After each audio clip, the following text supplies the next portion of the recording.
Hola, queridos amigos, ¿cómo están ustedes? Buenos días, buenas tardes, según la hora en que estén, nos haga favor de estar con nosotros.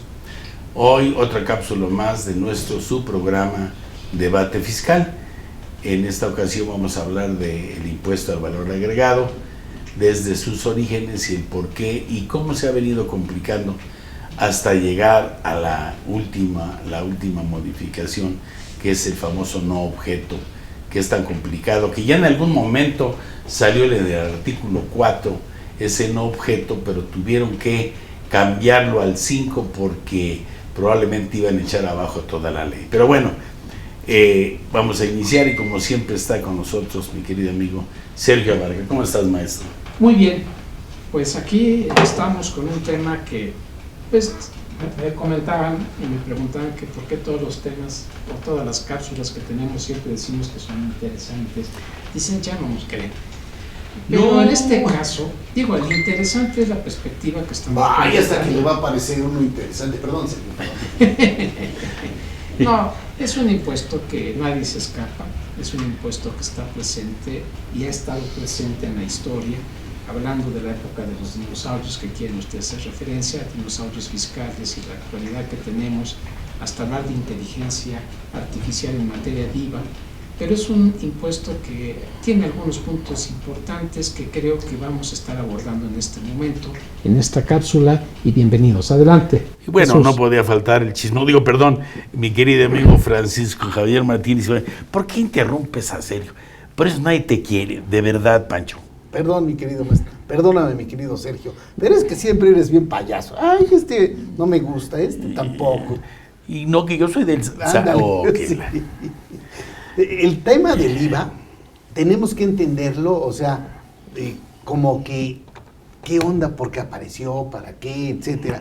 Y de ahí es muy fácil entenderlo. De inicio, cuando se creó la ley, era relativamente sencilla entenderla y había como que muchos temas, muchas preguntas. Fíjense, yo tengo aquí una nota que hice hace algún tiempo con algunas preguntas. ¿Por qué se instauró a partir de 1980 el IVA en México? Así muy abuelo de pájaro, mi querido maestro. ¿Para recaudar más impuestos? No. Antes del IVA ya se recaudaban impuestos locales, entre otros el impuesto sobre ingresos mercantiles de un 4% que se iba duplicando, multiplicando por ahí. Otra pregunta, ¿fue un nuevo impuesto que vino a incrementar la carga fiscal? No. El IVA vino a sustituir a 384 impuestos estatales y municipales. Se supone que vino a simplificar. ¿Fue un impuesto que vino a ordenar a todos los impuestos? No. Aunque lo logró al conjuntar tantos impuestos, ese no era el objetivo. Para quitar los impuestos estatales y municipales y tener un impuesto general, esa sería un poco la idea. No, el IVA nació siendo estatal, o sea, no era la idea que pasaran a ser ahora federales, sino que fue estatal durante muchos años. La razón por la que nació el IVA fue para tener precios competitivos internacionalmente, o sea, para fomentar las exportaciones. Antes del IVA tú tenías un costo de 116 pesos, para que más o menos nos cuadre mentalmente, y con ese costo salías a competir al extranjero y pues te iba como en feria porque llegabas con un costo muy alto. Aquí el tema es que cuando ya se viene a separar el IVA, tú tienes un costo de, digamos, de 100 pesos más IVA, de 116 pesos, y cuando exportas a tasa cero, ese 16% lo recuperas. Tu costo no es de 116, sino de 100. Entonces fue un impuesto para fomentar las exportaciones. Bueno, porque era un impuesto en cascada, ¿ok? O sea, 100 más 4, 104, pero partías de esos 4, le agregaban lo que tenían que agregarle y volvían a calcular el 4%. O sea, era un impuesto en cascada que era impuesto sobre impuesto. Entonces, para esto, la facilidad, como lo marcábamos en un momento, eran pocos artículos que se ha venido complicando, pues, obviamente, por todas estas nuevas modificaciones y leyes y la inteligencia artificial y todo lo que los sabedores de la parte fiscal han querido poner o no poner, o sacar o no sacar como objeto. Aquí lo importante es lo que decía Sergio, que es un impuesto al consumo, es un impuesto que paga todo mundo. No es el impuesto a la renta, que es una base, ni cualquier otro impuesto que vaya con relación, la sección primera, segunda, tercera, régimen general, etcétera. Aquí es un impuesto que una persona menor de edad, un pequeño, va y compra un dulce, un chicle, y ya está pagando el impuesto al valor agregado. Es un impuesto que pagan absolutamente todos. Inclusive, mi querido maestro, no siempre de forma directa, sino de forma indirecta. Ejemplo, cuando eres exento de IVA, dices, es que ahí no estás pagando IVA. No, sí estás pagando IVA porque se convirtió en parte del precio. O sea, ya no fue IVA, pero hizo que el precio subiera.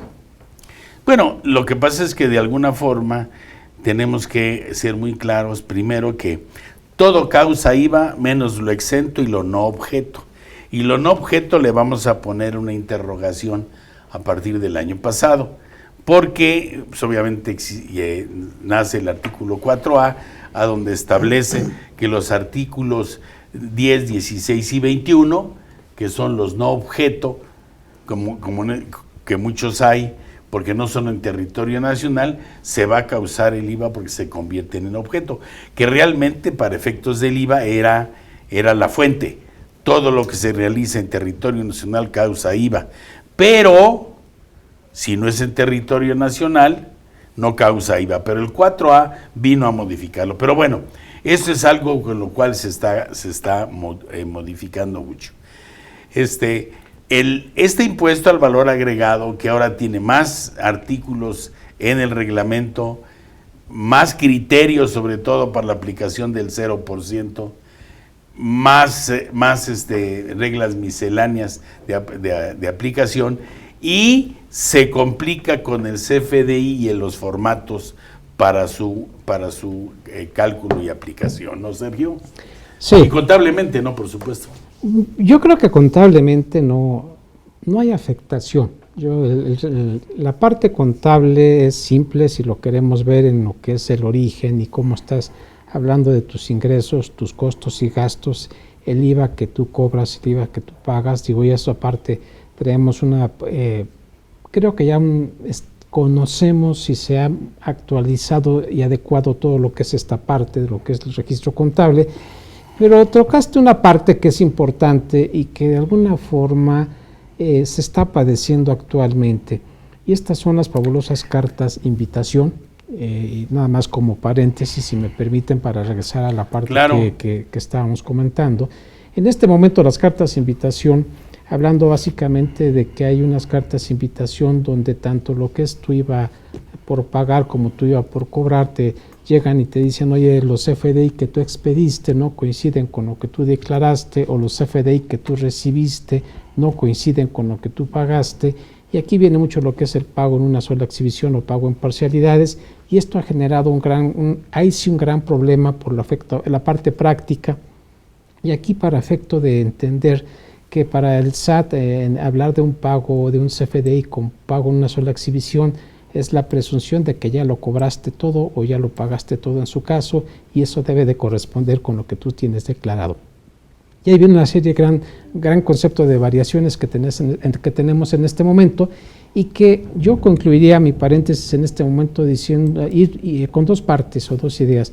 Esa carta de invitación en materia de IVA, creo que habría que verla, hacer un análisis particular de cada una de las empresas y qué es lo que está generando, partiendo de una visión no en un sentido amarillista, de que el SAT tiene la culpa en todo, sino decir, a ver, ¿qué estamos haciendo mal, que estamos generando esta parte? O sea, sí implica que somos vulnerables en nuestros controles, actualizarlos, verlos.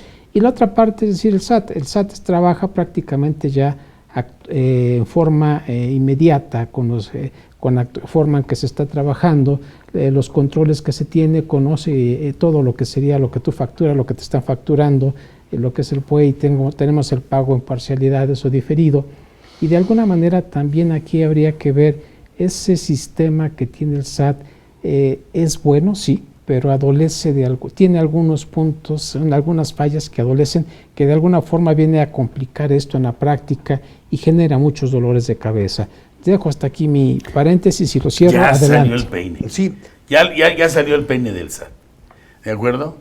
Porque es el flujo de efectivo, querido amigo. Entonces, no porque salga, que se haya hecho un documento mal, es en el momento de la recepción, cuando hay modificación patrimonial. Pero la vamos a dejar ahí. Una cosa es la modificación patrimonial, la vamos a dejar que estabas hablando de renta, que eso es diferente. Pero aquí estamos hablando de un... es del IVA, porque es una modificación en el cual no ha recibido el dinero y la autoridad te lo toma. Pero bueno, ahorita regresamos. Con este punto. Adelante. Ahora, lo importante es que estabas tú platicando. Desde los orígenes. Desde los orígenes, que a él sí le tocó porque... mi querido, aunque lo vean ahí medio todavía compuestito, pues no, ya tiene sus años. ¿Qué más nos puedes platicar del IVA, amigo? Entonces, fíjate, cuando nació en 1980 el IVA, había una tasa de IVA de 10%. Había una tasa de 0% solo para exportaciones. Los alimentos y medicinas pagaban el 6%, o sea, no se generaban saldos a favor, básicamente con ese 6% empataban y entonces no tenían ahí saldos a favor y devoluciones.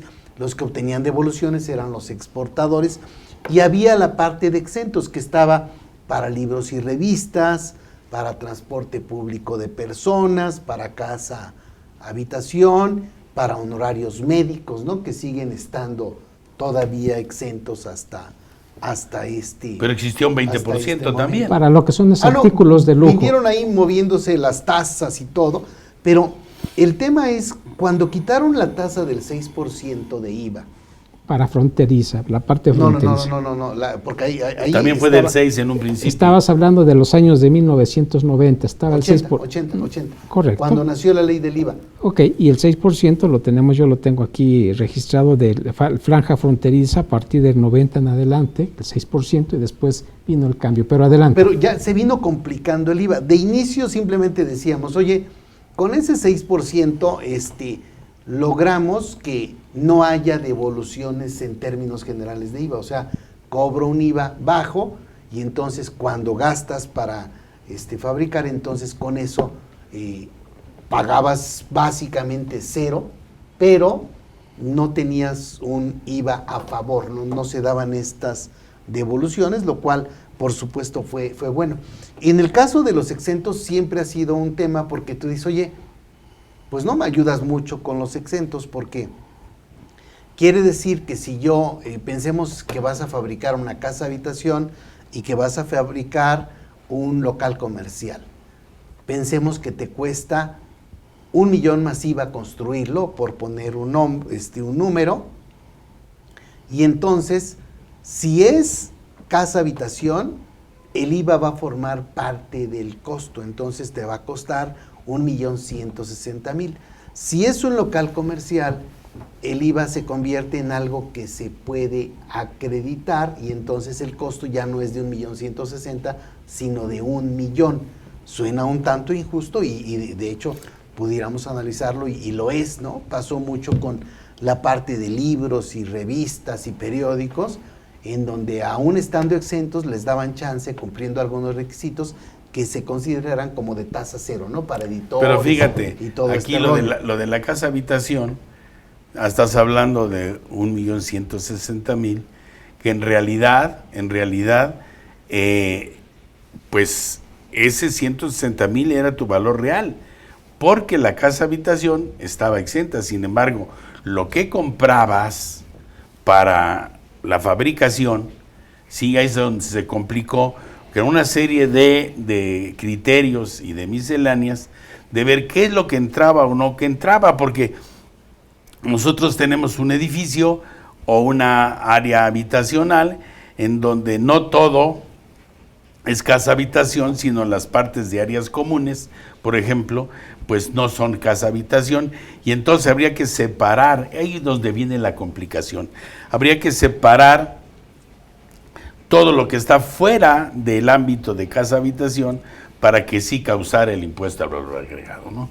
Entonces, esa es la complicación de esa parte de los exentos, con relación sobre todo a lo que estás hablando, en este caso del artículo 15, que son los exentos, 15, 20, 25 y 30 son los exentos del impuesto al valor agregado, que es lo que viene a complicar junto con el artículo del 0%, el 2A, ¿no?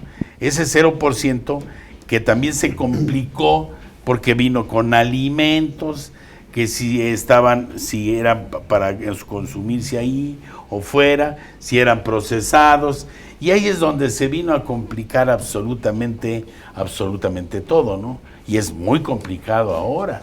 El tema de recaudación, o sea, de que se cayera la recaudación, es importante cuando se le da tasa 0% a alimentos y medicinas.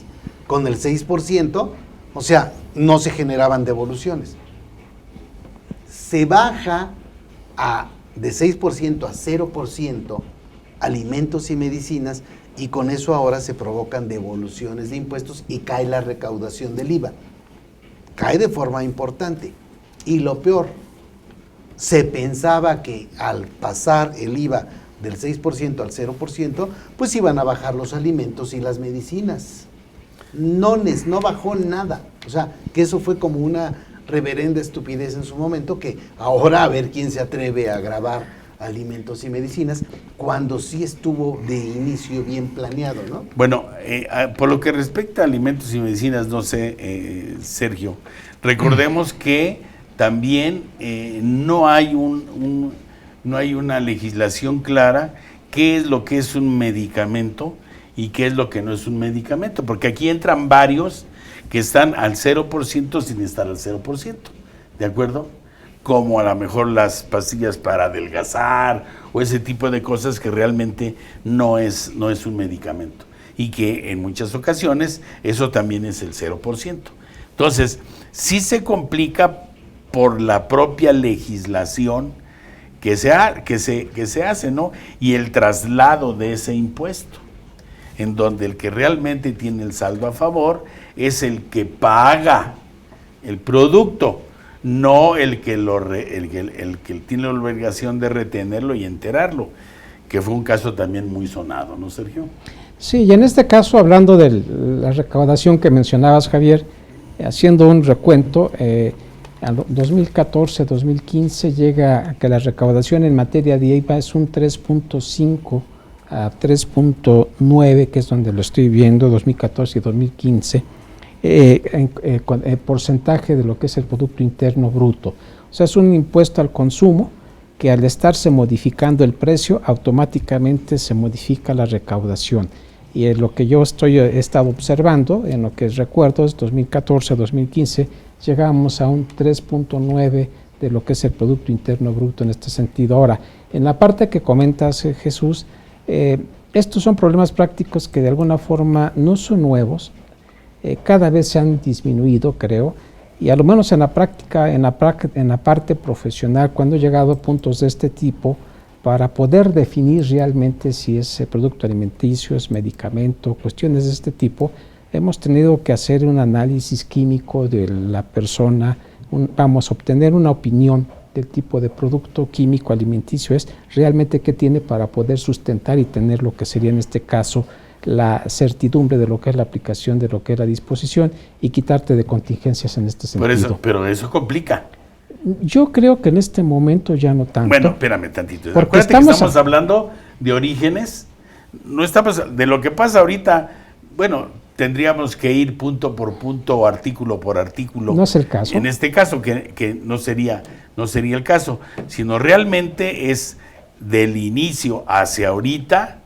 Todo esto que hemos estado comentando, pues todo eso que se ha complicado para el contribuyente, para el consumidor, y la autoridad ha tratado de tapar algunos agujeros de falta de recaudación, agravando esta situación del manejo del impuesto al valor agregado, ¿no? Pues casi que siempre cuando decimos, oye, es que pagamos pocos impuestos y hay que incrementar la recaudación, terminamos diciendo, pues cóbrale IVA a alimentos y medicinas, y tú dices, pues así nació la ley, se cobraba IVA a alimentos y medicinas, y decidieron que se les quitaba para tratar de disminuir los precios, lo cual en efecto no salió. Hay por ahí estudios en el que quitaron ese IVA del 6% al 0% y los precios siguieron igual, o sea, no hubo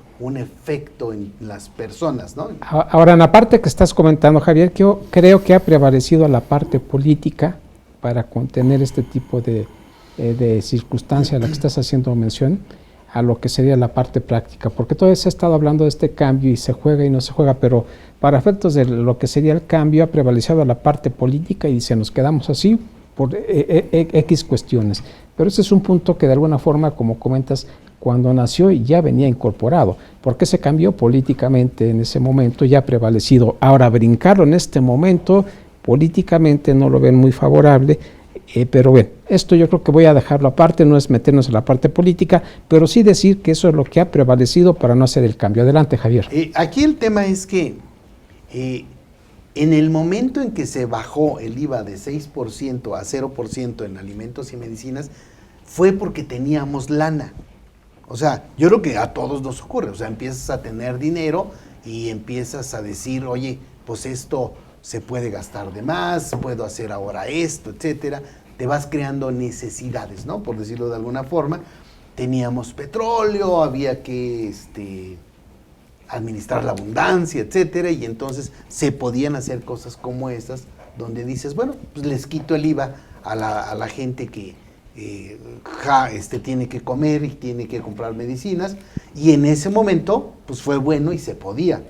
Aquí el tema es, está bien, si tú, querido colega, querido amigo, entonces hoy empiezas a ganar mucho dinero, vas a incrementar seguramente tus costos y gastos. El problema es que cuando dejes de ganar tanto como estarías ganando en este momento, no es fácil que dejes de tener esos costos y gastos que ya te creaste como nuevas necesidades, ¿no? Eso nos ha pasado un poco como país. Pero fíjate, imagínate ahorita, en donde el sistema de salud que tenemos es como el de Bélgica, Ajá. que ahí hay todo y aquí no hay nada. ¿Cuánto le saldría a la población hacer erogaciones en medicina al 16%? O sea, ahorita está beneficiando un poco, ¿sí me explico?, por esa situación, pero como en origen, y yo quiero hacer la referencia ahorita de una mala interpretación de una plática que realizó Fox con relación a que se causara el impuesto al valor agregado a lo que no fueran realmente medicinas de patente. Porque ahí eras donde estaba, o sea, que realmente se pagara impuesto sobre esos conceptos. Él habló de medicinas, pero yo creo que no lo dejaron terminar con relación a lo que después explicó, que eran las que no eran las medicinas de patente. Pero yo creo que en ese momento, y es lo que se debería de hacer ahorita, es que lo que no es medicina de patente realmente sí se causa el impuesto al valor agregado, y que todo lo demás, y más con la situación actual como la tenemos, pues es muy importante que continúe independientemente, obviamente, de todos los otros conceptos que abarcan los objetos de la ley del impuesto al valor agregado, ¿no? Sí, yo coincido con Sergio en la parte de decir, oye, no manches, a ver quién se echa ese trompo a la uña. O sea, ya, ¿cómo se llama? Cuando la violación es inminente, disfrútenla, pues ya. ¿Cómo ha vivido ese Sí, hombre? Hombre, hasta le salió una sonrisa de oreja a No, oreja. este hombre sí ha vivido, fíjate. Ya nomás No, muevan las Por eso está muy alitas. contento porque la semana pasada no hicimos programa porque andaba fuera de México y precisamente viene muy contento ahora. Sí, andaba con las gordas en Medellín. En En Medellín. Fui a la parte de Nuki, en el Océano Pacífico, con un amigo de hace muchos años, y él está en esa área, y también ahí hay ballena jorobada, padrísimo, estás al fin del mundo, pero muy, muy padre. Pero bueno, aquí el tema es ya nadie se va a meter con IVA, alimentos y medicinas, seguramente sería todo un tema, pero bueno, seguramente van a meter algún otro impuesto indirecto, porque en este momento lo que ha provocado el que haya un mayor gasto social vía becas, ¿no? Que resulta que los estudios ahora, resulta que las becas ya no son para los pobres, ¿no? Entonces, los pobres dejaron de estudiar, los adultos mayores, etcétera, está provocando un mayor gasto y no se está generando el ingreso y habrá que ver de dónde sale la lana. Este año se pidió prestado para pagar esas pensiones, pero eso no puede seguir ocurriendo tanto tiempo. Pero en fin, tenemos que irnos a corte, mi querido maestro. Bueno. Hay que regresar al cambio cuando era sin flujo de efectivo y cuando cambió a flujo de efectivo, que fue otro cambio relevante en el impuesto. Perfecto. Bueno, recordemos que IMEFI es una institución que se dedica a la capacitación. Como pueden ver ustedes, es un debate, este es todo un cúmulo de experiencias para ustedes, para llegar, no en a lo mejor en otro programa, a tratar cosas más profundas ya de cambios de tasa, ¿no? IMEFI, que se dedica a la capacitación, pues seguramente va a haber alguna cápsula que va a ser de capacitación que va a ser muy importante para ustedes. Vamos a corte.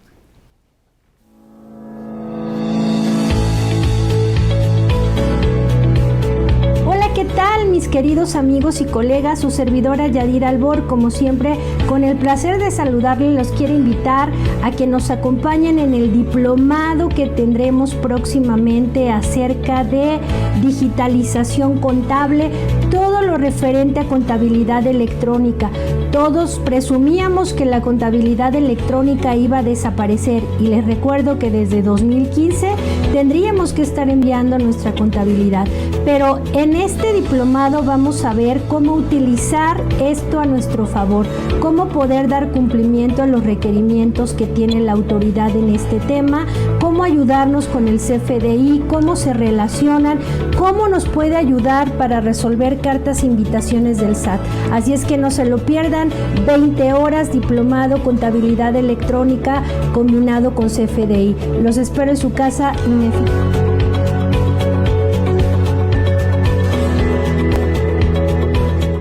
IMEFI trae para ti el servicio de diagnóstico fiscal. Si tienes un negocio, duerme tranquilo y evítate multas innecesarias que pagar. Obtén tu diagnóstico fiscal y con él la seguridad de que se están presentando adecuadamente las obligaciones fiscales y de seguridad social, sin errores o irregularidades. Con el diagnóstico fiscal verificamos los siguientes puntos: obligaciones fiscales, actas de asamblea de accionistas, beneficiario controlador, avisos de accionistas en el RFC, libros sociales que forman parte de la contabilidad, CUCA, COFIN y Capitán Social, dividendos, pérdidas fiscales, contabilidad electrónica presentada al SAT, declaraciones anuales y provisionales, IVA sobre flujos de efectivo de ISR, entero de retenciones de ISR e IVA, sueldos y asimilables, IMSS e Infonavit, declaración anual de riesgo de trabajo, SUA, PTU e impuestos diferidos. Para mayor información, contáctanos al 55 73 42 88 15. Duerme tranquilo y evítate multas innecesarias que pagar solo con IMEFI.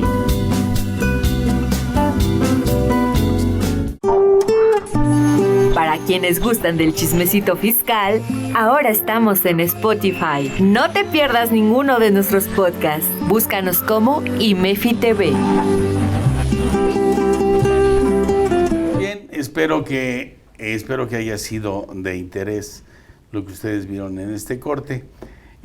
Vamos a seguir analizando la historia del impuesto a valor agregado, de las diferentes tasas que, como dijo Sergio, que por situaciones políticas más que nada, y sobre todo cuando la famosa abundancia de López Portillo, sí, que realmente nos llevó a una serie de problemas muy graves, y saliendo López Portillo, pues allá por antes de 94 salió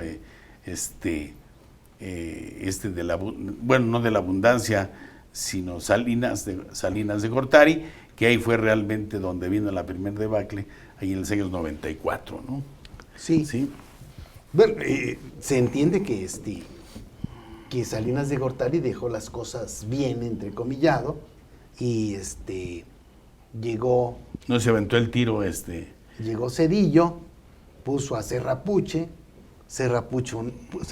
no quiso preguntarle a Aspe cómo se hacía esa chamba, ¿verdad? Y entonces, como chivito en vidriería, mi hermano, valió madre toda la economía, porque dijo que se iba a ajustar el tipo de cambio y entonces se fue para abajo todo.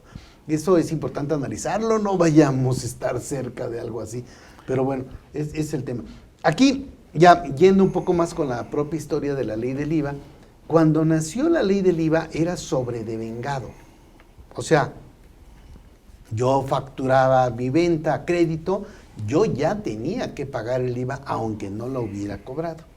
Había casos de empresas que solicitaban devoluciones de IVA a favor y ni siquiera habían pagado el IVA. Entonces eso era algo injusto y eso se dio desde 1980 hasta 2002, ¿no? O sea, fue un periodo bastante alto. A partir de 2002 dijeron, ¿sabes qué? Ya va a ser sobre flujos de efectivo, o sea, chivo brincado, chivo pagado, y entonces ahí es donde ya aplican los IVAs. Se da otro tema ahí importante. El IVA se causaba en forma anual, perdón, sí, hasta 2000. Se hacía, lo que pasa es que seguía siendo mensual, nada más que había una declaración anual de IVA. Por eso, pero era un impuesto anual pagado con declaraciones mensuales. Y en 2002 y 2003, aun y cuando era flujos de efectivo, siguió siendo anual. Ya después se convirtió en un IVA mensual. Es un impuesto que no es anual. Eso y que supuestamente es definitivo. Y digo supuestamente porque hay conceptos que no son definitivos. Lo que sí es importante es que también hay un parteaguas muy importante en 2002. Porque en 2002... yo creo que fue uno de los primeros cambios sustanciales de la ley del impuesto al valor agregado, ya que, acuérdense ustedes, 86, 87, los ajustes por inflación, sí. ¿De acuerdo? Entonces, ya en 92, que ya estaba instituido, hay el cambio extraordinario el primer cambio muy grande que hubo del impuesto al valor agregado, que yo me acuerdo que había transitorios, eran 80 y tantos transitorios, una cosa así, con relación a los cambios para poder aplicar una ley con relación a la otra ley, ¿no? Se cambió el mundo de las personas físicas. Antes había el capítulo 2 de honorarios, el capítulo 6 de actividades empresariales, se pasa toda las actividades empresariales y profesionales. Total, ha habido muchos cambios, y entre ellos el impuesto, ¿no? Más bien le pegó a renta, ¿no? O sea, IVA, digamos que... Pero fíjate, sí, y eso va muy unido con el famoso flujo de efectivo. Sí. ¿De acuerdo? Porque sí se dio la oportunidad de decir, espérame tantito, vamos a poder acreditar o no vamos a poder acreditar, y hubo los cambios de lo que no podías acreditar o solicitar devolución, fuera parte del costo, ¿no? Que al fin y al cabo, aunque fuera una casa habitación, sí aumentaba para ti el costo, aunque ese costo te llevaba a pagar menos impuestos sobre la renta, ¿no? Pues era un gasto, ¿no? Bien, yo aquí quisiera nada más dos puntos importantes y decir dos, no sé qué opinan ustedes. Tal vez nuestros amigos van a decir que nos ayudan y nos hacen favor de estar con nosotros. Van a decir, oye Javier, oye Sergio, oye Jesús, y todo ese rollo, ¿para qué me sirve en la actualidad? ¿Para qué me hablas de historia de dinosaurios? ¿No que sí te parecía interesante? Sí, pero quiero llegar a esa parte, la evolución que tenemos para llegar a este momento, este año, estos años, donde a final de cuentas todo lo que estamos comentando ha permeado a llegar a una parte importante ahorita. Hablar de IVA, lo que es acreditamiento, hablar de devoluciones, que es un problema práctico para efectos de muchos contribuyentes, el problema de flujo de efectivo definitivamente, hablar del CFDI para efecto de recaudar el impuesto al valor agregado, los complementos de pago, el problema que se tiene en la práctica o lo que se generó con todo lo que fue la compensación, en este caso cuando estás pagando cuentas por cobrar y por pagar y estás compensando estas cuentas para efecto de lo que es el impuesto al valor agregado, la última sentencia que salió por parte de los tribunales. Y el otro punto que hablabas también, Jesús, es hablar de las actividades que no son objeto de lo que es el impuesto al valor agregado, y adicionalmente con todo lo que son las cartas de invitación.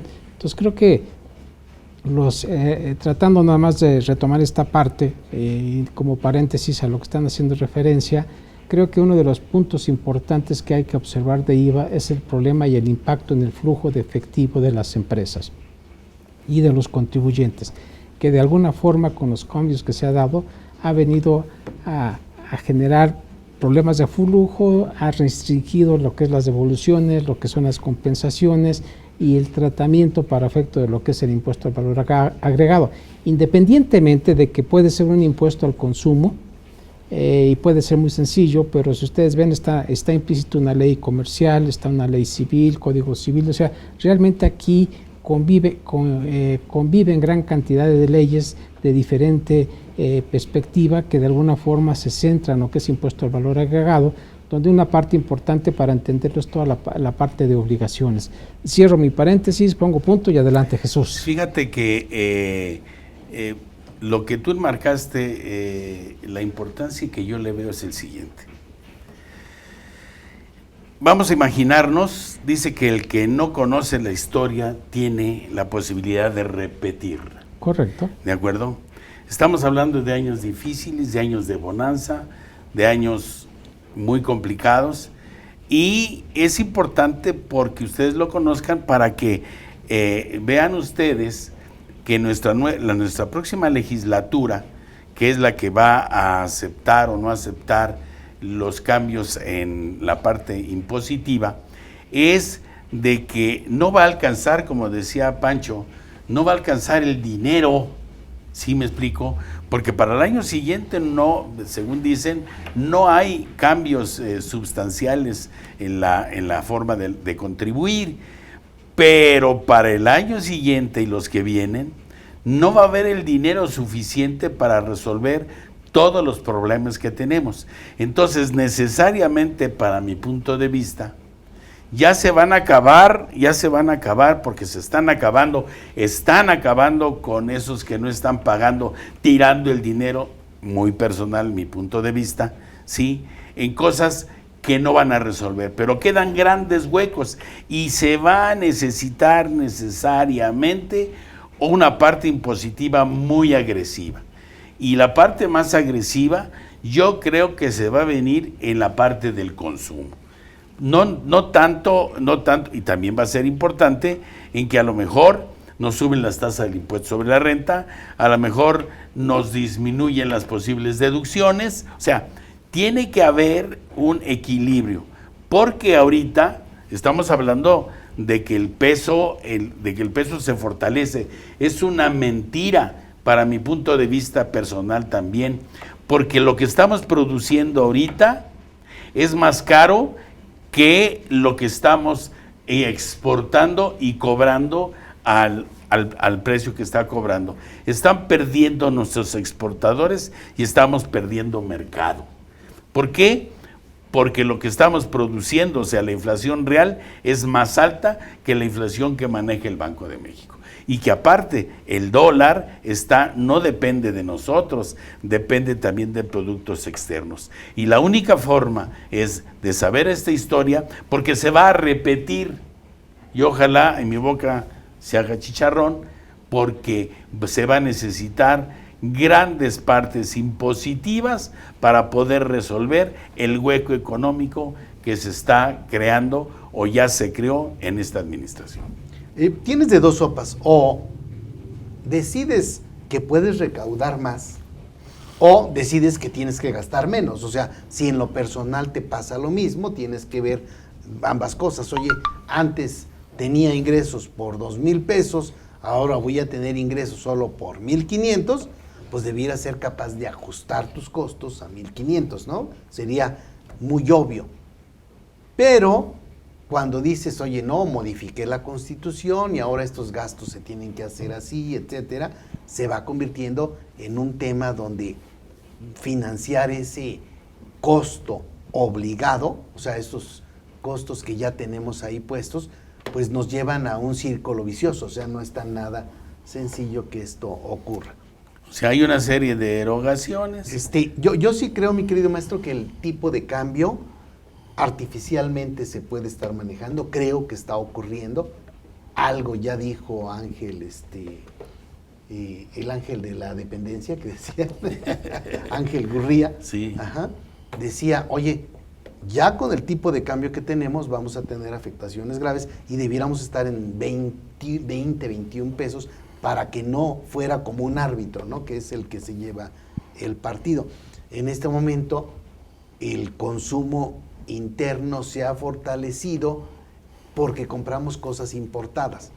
No sé si alguien ha tenido la oportunidad de ver una oferta de una computadora que te la venden a 18 meses sin intereses, a precios muy, muy competitivos, porque son con un tipo de cambio de 16.50. O sea, dices, no inventes, eso no parecía lógico. Sí. Pero todos los fabricantes en México o los exportadores en México, los fabricantes en México están tronados porque los productos importados me parten el Océano Pacífico. Y los exportadores pues no logran obtener utilidades, están tronándose. Entonces, claro, porque los costos son más altos. Es cuestión de ver nada más cuánto costaba un material el año pasado y cuánto cuesta ahora. Y sin embargo, si yo exporto, sí, va a ser un problemón porque entonces o voy a perder o no voy a ganar.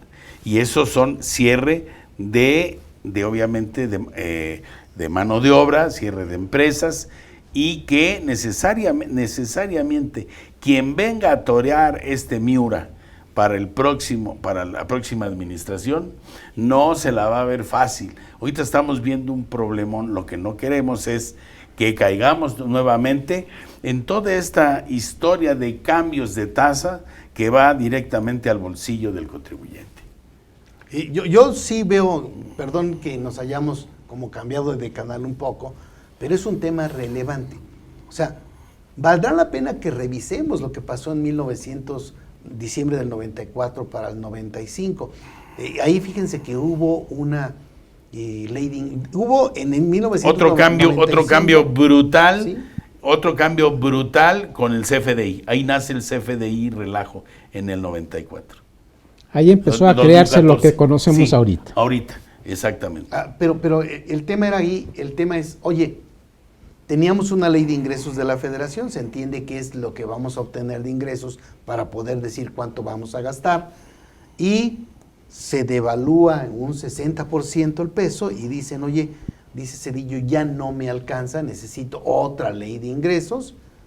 Se hace una nueva ley de ingresos a partir del mes de abril del 95 y suben la tasa del IVA del 10 al 15%. ¿Se acuerdan ahí de la roqueseñal, ¿no? Que fue tan comentado ahí, tan difícil el que se aceptara una nueva ley de ingresos, y en el momento en que se hizo, salió la roqueseñal diciendo, lo logramos, ándale, güey. Sí. Entonces, oye, vienes muy efusivo. No, pero es así. No, vienes efusivo. Historia pura, no, maestro. Pero eso fue de la semana pasada que estuviste fuera. Es que fue masiva. Sí, masiva, fue masiva. No, miren, esto que está manejando Pancho es muy importante porque ese 94, que fue otro de los grandes problemas de lo que se debía en dólares y al nuevo tipo de cambio que llegó, quebró a muchísimas empresas. Muchos empresarios perdieron sus negocios y se aumenta el impuesto al valor agregado. Entonces, ahora que vamos al 24, ¿sí? es posible que se vuelva a repetir, casi seguro, la historia, porque tiene que venir una gran modificación fiscal ahora del 24 al 25. Entonces, debemos estar preparados todos a ser un poco más cuidadosos con relación a nuestras deudas, con relación a nuestras erogaciones y a nuestro capital y a nuestra liquidez. Ahorita tú dices una computadora 18 meses. Amigo, te llega el mes 6 y ya no, a lo mejor dices, ay, mamacita linda. Sí, pero si debo en pesos, ya la hice. Aquí el problema es que debas en dólares, porque si debes en dólares y el dólar se suelta y se va, entonces ahí sí tendría un problema muy grave. Por supuesto, una sugerencia para las empresas que tienen deudas en dólares es, si pueden, pásenlas a pesos en este momento. O sea, imagínense toda esa ventaja que tenemos. Y te voy a decir... O los futuros, ¿no? Un efecto... No, los futuros, o sea... Tendríamos que ver qué futuro está a 1 año o a 2 años, porque de seguro de 1 a 2 años se va a volver a disparar. Recordemos que realmente quien está sosteniendo esto es el dólar. ¿Estamos de acuerdo? Pero el futuro a 2024 anda abajo de 17 pesos, ¿eh? O sea, a mí me parece absurdo, pero así es como lo están poniendo. Pero eso se debe a gran medida al dólar. Y recordemos que aquí hay un banco, que es un banco estatal, y recordemos que en Estados Unidos no van a permitir los grandes empresarios, que son los dueños del banco, a que tengan un problema fuerte. Como ya pararon el problema entre las dos grandes potencias internas políticas, se pusieron de acuerdo, que es raro, para no caer o que no cayera la Unión Americana, cayera en números rojos, ¿no? O sea, fuerte. Y este es un pasado que es un presente. Sí me explico, con todo lo que estás obviamente platicando, ¿no? Entonces, ok, pensemos que después de tener una deuda externa que ya creció 40% en relación a lo que recibió este sexenio, tener un costo de la deuda anual muy alto, o sea, eso es altísimo lo que ahora se pagan de intereses por el costo de la deuda, estar pagando una tasa,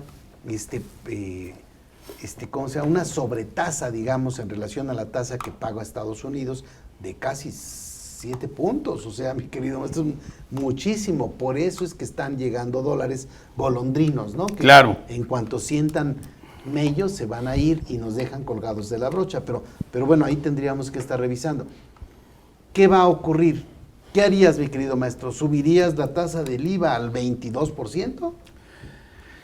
Mira, yo lo que te quiero decir es una cosa, mientras realmente la parte política vaya más allá de la parte lógica, coherente, numérica, ¿sí me explico? Pueden pasar 1000 locuras más, ¿no?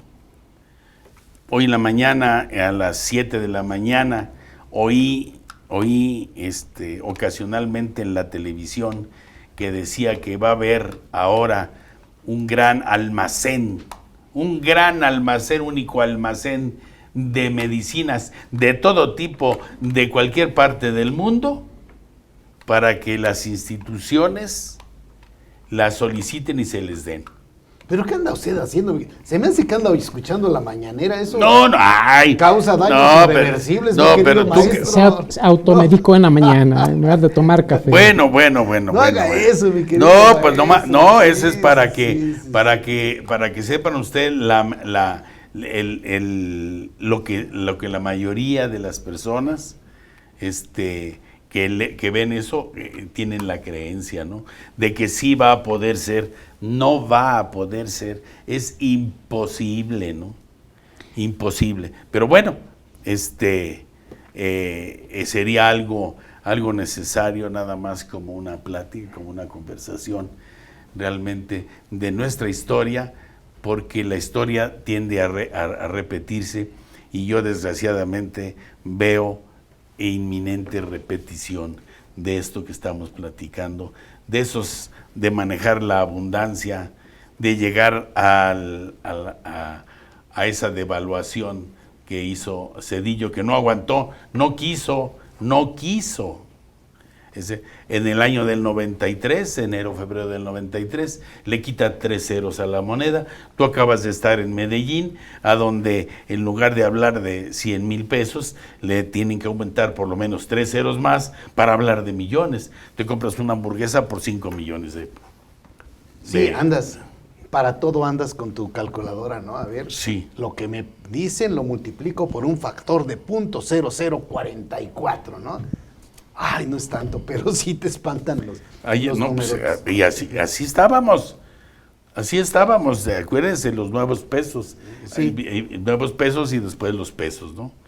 Sí, ahorita quieres vender tú una propiedad que compraste antes del 93, le quitas 3 ceros y no te queda nada. Entonces Claro. el impuesto sube. En fin. Muy Pero bien, bueno, pues vamos por último comentario, pero ahora vamos a iniciar, no contigo, Órale. porque ya me caíste gordo, ahora vamos con Sergio Abarca. Sergio. Bien, yo concluiría que el impuesto al valor agregado es importante. Tiene su principal escenario en la parte financiera de las empresas, de los contribuyentes. El prepararnos en materia de impuesto al valor agregado implica controles actuales, cambiar con inercias anteriores, el hablar de trabajo, el hablar de cambio, hábitos de trabajo en la empresa, hábitos de controles, de cumplimiento de obligaciones fiscales, para efecto de que salgamos lo menos raspados en este sentido en materia de impuesto al valor agregado, independientemente de los problemas que tenemos en devoluciones, en compensaciones, con CFDI, con algunos puntos adicionales, al haber quitado la compensación, en este caso universal.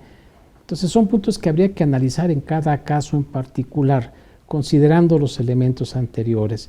Ahora, de ahí a lo que viene posteriormente, creo que lo considero que la circunstancia que tenemos ahorita como país, a las referencias que ustedes hacían anteriormente, son completamente distintas.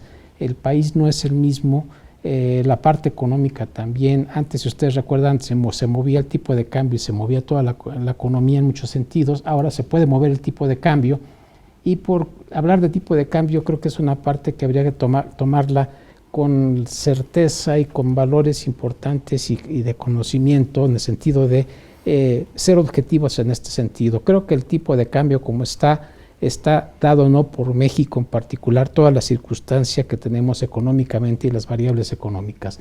Bien, este sería mi comentario, tema importante a considerarlo, impuesto al valor agregado, ver la parte de flujo de efectivo, ver los elementos que tenemos en para cada contribuyente en particular, y por supuesto no bajemos la guardia en materia de impuesto al valor agregado. Adelante. Pancho. Gracias, mi querido maestro. El caso del impuesto al valor agregado es interesante. Tenemos que saber cómo nos afecta o cómo tenemos las opciones de poder beneficiarnos con devoluciones de IVA, etcétera. Eso habrá que estar revisando. ¿Qué está ocurriendo con el IVA que estás pagando con las importaciones a tipos de cambio bajos? Bueno, también hay menos recaudación de IVA en aduanas.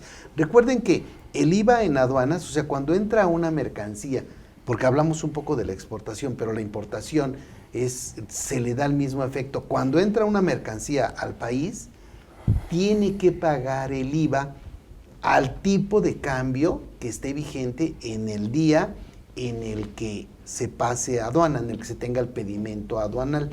Y entonces ese IVA que se paga genera una recaudación importante que también viene bajando. Habrá que tener cuidado con esto.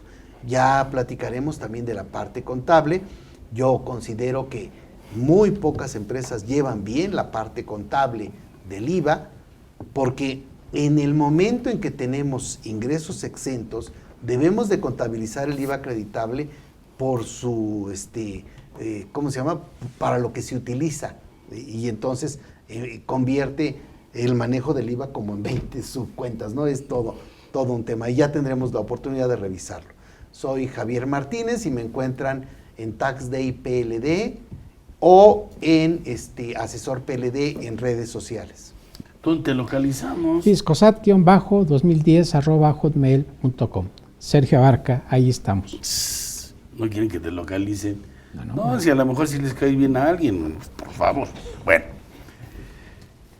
pues hemos hablado mucho de muchas cosas y yo resumiría con lo siguiente. El impuesto al valor agregado es un impuesto al consumo. Es un impuesto que inclusive va también a gravar el IEPS. Entonces, va hacia arriba.